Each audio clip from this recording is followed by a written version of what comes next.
I didn't know if I was gonna make another one of these. Last time I said I wasn't in the market for these general seasonal videos, but I guess I am. A soft monthly schedule also probably means these come by way sooner than I realized. Either way, I was conflicted making this video, mainly because I think each of the shows I'm talking about deserves to be showcased on their own. That's just how much I like them. But until then, here are my favorite non-sequel picks from this fall 2022 season. Hobby shows have always been one of my favorite kinds of shows, mainly because they can be so versatile in what they represent. Their themes may be similar, but the vehicle to tell those themes is vastly different and can allow more people to be seen. If there was ever a person wanting a show about pottery, because that's what they're into, we have one.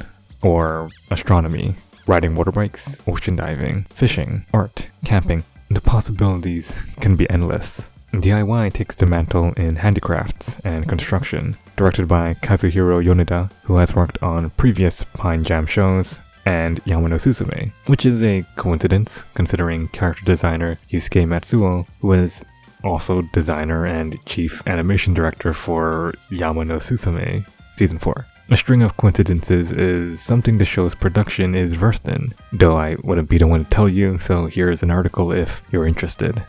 DIY as a hobby show is a slice of life surrounded in a light-hearted atmosphere, but it also takes that very vibrantly comfy atmosphere and infuses it with depth dripping across its cast and world building.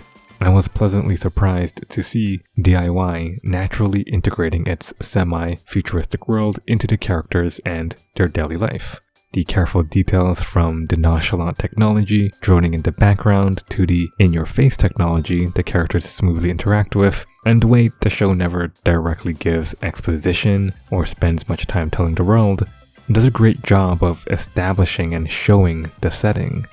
This then lets the show explore a very poignant theme of creation and how the act of it can be fulfilling and provide value in unexpected ways.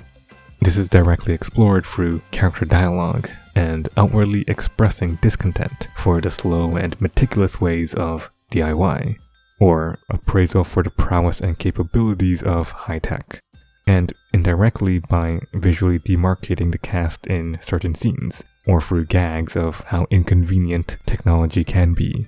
But at the end of the day, DIY just has a colorful cast of characters I enjoy seeing every week. The characters, so sure of themselves in their designs and mannerisms, are striking in their personality and entertaining in their antics as an ensemble. Beyond the thematic pull and immersive speculative world, I just can't help but giggle along whenever this little twerp starts speaking English, or she does her cat thing, or she's being a tsundere.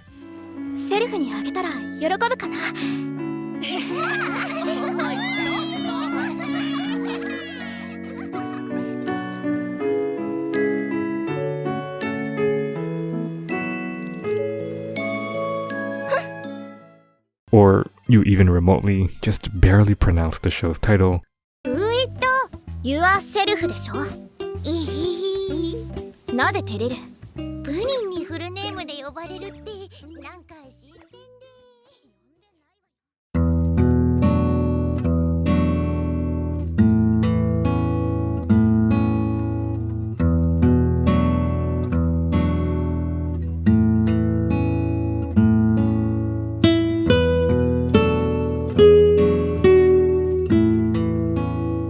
I went into this show already having read the manga, and I really enjoyed my time with it, so I'm slightly biased, though I tried my best to leave that at the door. And what I got was, well, take it from the words of Ryo.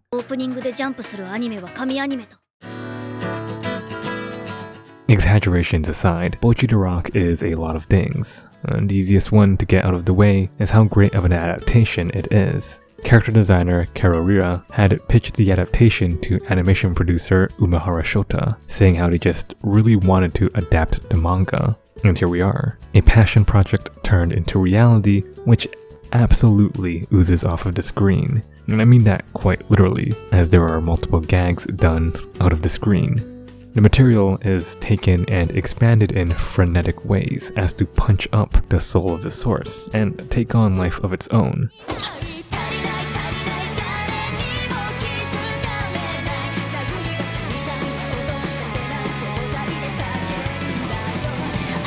From this creation and synthesis, we get a, to me, sincere story centered around creating ties and taking steps towards our goals. And to get there, we need Bocchi. Their various methods of drawing an absolute ball of explosive anxiety does a great job of emphasizing her. Whenever Bocchi feels like her soul is exiting the universe, they make it a point to really hit that home, along with her voice actor, who does a great job selling her character. The frenetic soul of Bocchi is such a vital part of selling the feel, theme, and progression of her story, and they nail that extremely well. We also just get great general character animation for the cast, accentuating characterization. All of this creates a balance of hilarity and sincerity, where there will be scenes going into the absolute extreme. And then we'll also see Bocchi taken out of the center of shots, obscured in the background or isolated, to showcase the perception she has of herself and her mannerism around people. And when she is able to take steps forward, we also visibly see that.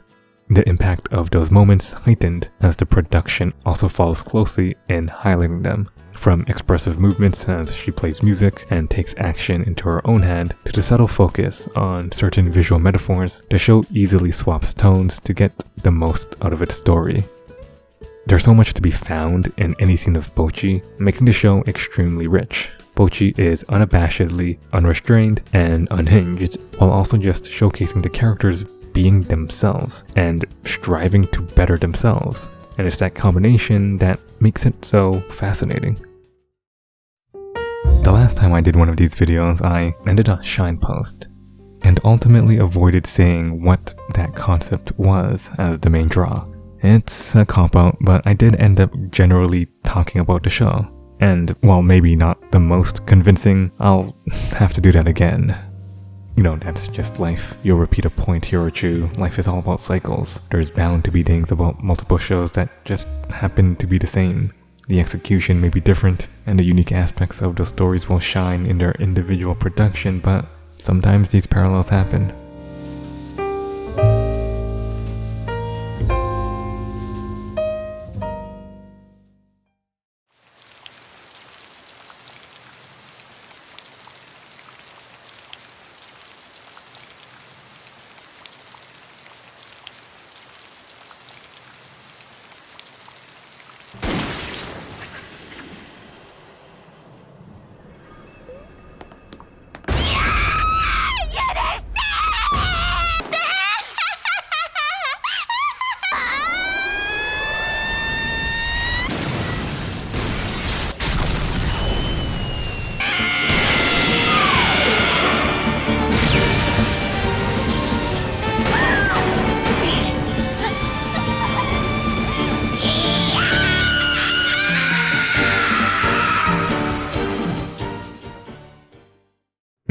Alright. So in all seriousness, I think the one thing I can say about this show, in a general sense, is how out there this show's concept is.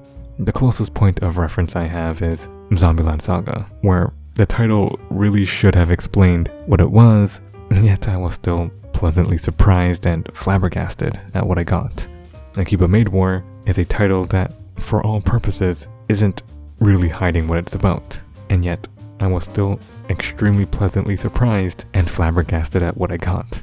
It's this element of surprise that I'm always looking for in new media, like picking up a game, not really knowing much other than maybe the odd word of mouth, and diving into a spiraling rabbit hole of a universe I didn't know I needed. I know I'm not saying much, but this show really is something I feel I can only really say is off the walls in concept, story, and execution, and seemingly takes the freedom of storytelling that animation can provide and runs all the way to see just how strange yet enticing and maniacal it can go with it.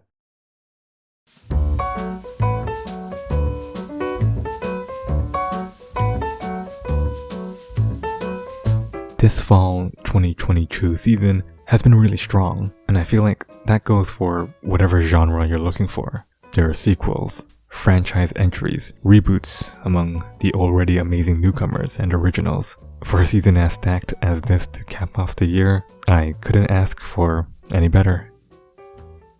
And that was the end of the video.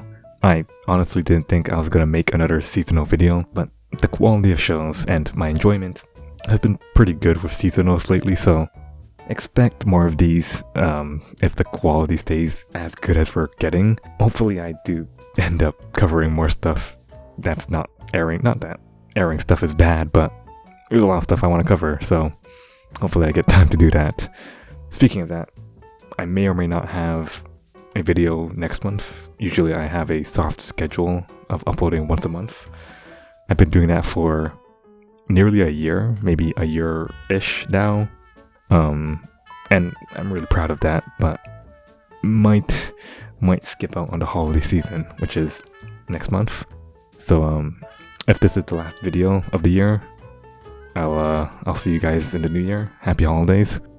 If not, just ignore this part if you're interested to see what I'm up to, even if I'm not uploading anything next month. Of course, I do have a Twitter, which is in the description, and an AniList. So if I'm not back, you know where to find me. Anyways, thank you guys for watching once again, and I'll see you guys later, whenever that is.